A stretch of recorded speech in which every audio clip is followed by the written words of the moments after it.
How to add templates in LinkedIn post in mobile app. Firstly, you have to install the LinkedIn app from your Play Store. It can be from your Android as well as on iPhone. Now open the LinkedIn app in your Android as well as in iPhone. These procedures are same for the iPhone as well as on Android. We are going to add the templates in LinkedIn post in mobile app. Before this, just make sure watch the complete video and follow each step carefully to avoid forgetting anything and making mistakes. At the bottom you can see there are different options like home, network, post, notification, jobs. You just have to click on the third option, that is post here.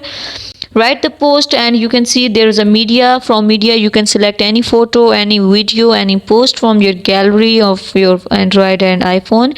By clicking on the template you have to select any of the template here which you want to add in your post. Like this, you can select here any of the font style, click on the done. In this way that will be clicked. By enter your text here, like I am going to write something. By this you have to select on it, just write your text here. In this way click on done, and in this you will change your template. Thank you so much. That was all. Please consider showing your support by commenting, liking, sharing and subscribing to our channel for more valuable content in the future. Your engagement is highly appreciated. I wish you very good luck. Thanks.